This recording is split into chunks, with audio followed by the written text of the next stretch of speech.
Saudara-saudari terkasih, apakah saudara sudah memulai hari ini dengan penuh sukacita dan punya niat untuk berbuat baik meskipun kecil?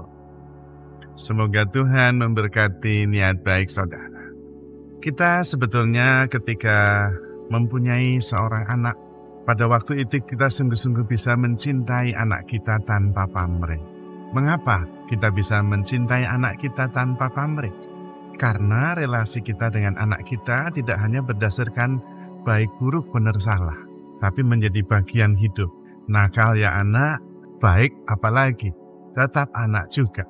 Dan karena itu cinta kita kepada anak kita bukan berdasarkan baik buruk benar salah. Itulah cinta tanpa pamrih. Mengapa kita bisa terhadap anak kita mencintai tanpa pamrih? Karena sebetulnya anak kita adalah bagian dari hidup kita. Di dalam anak kita hidup diri kita.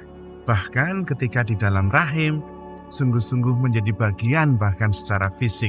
Tetapi tentu bukan hanya fisik, emosional, psychological, dan rohani. Itu juga bagian hidup kita. Maka kendati sudah lahir dari dalam rahim, lahir ke dunia, anak tetap anak. Dan karena itu kita bisa mencintainya tanpa pamrih.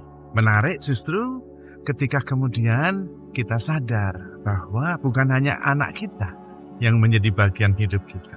Setiap pribadi adalah bagian hidup saya. Karena itu saya bisa mencintai setiap orang tanpa pamrih. Dalam bahasa Tuhan, kalian semua adalah satu tubuh meskipun banyak anggota. Tangan, ada yang kaki, ada yang mata, ada yang hidung. Satu tubuh, satu bagian.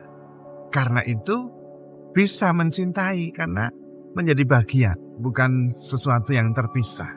Karena itu tidak mungkin mata membenci kaki sendiri, kaki membenci hidung, ya nggak bisa. Satu kesatuan.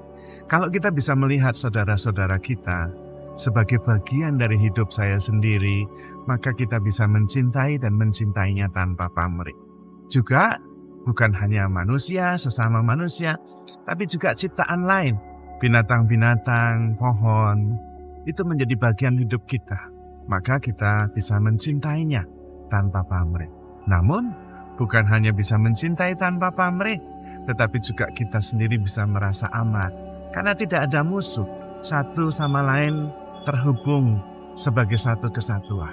Karena itu tidak ada yang mengancam, tidak ada persaingan. Dan karena itu hidup kita jauh lebih damai.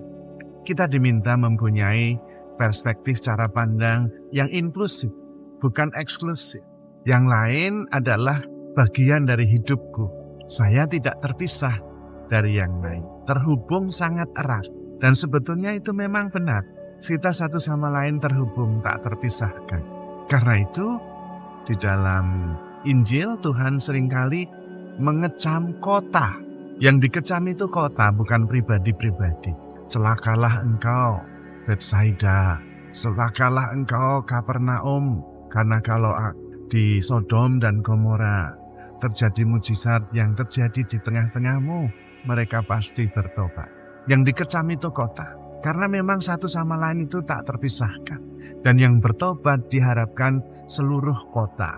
Karena kalau konteks struktur sosial masyarakatnya berdosa, pribadi-pribadinya sulit untuk tidak ikut berdosa. Itulah yang disebut dengan dosa struktural.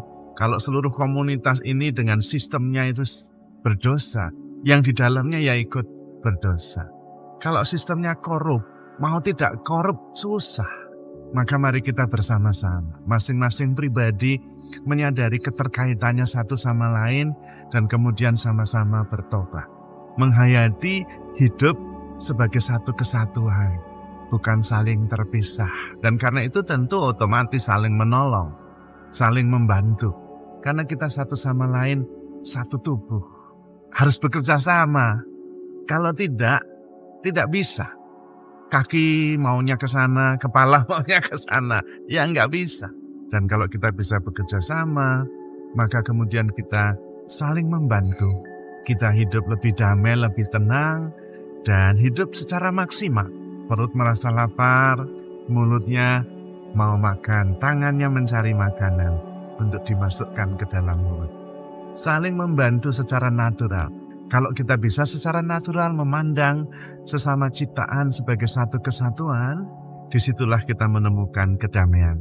Apalagi kalau kemudian kita semua ini menjadi satu kesatuan dengan Tuhan juga. Kita semua adalah tubuh Kristus, bagian dari Tuhan sendiri. Daya hidupnya dari Tuhan. Di dalam diri kita ada daya ilahi. Dan kita sadar bahwa kita sungguh dikasihi Tuhan. Seperti seekor ikan yang berenang di lautan. Kita berada di dalam kasih Tuhan. Dan karena itu kita tidak harus khawatir, tidak harus gelisah. Karena pasti di tangan Tuhan kita aman.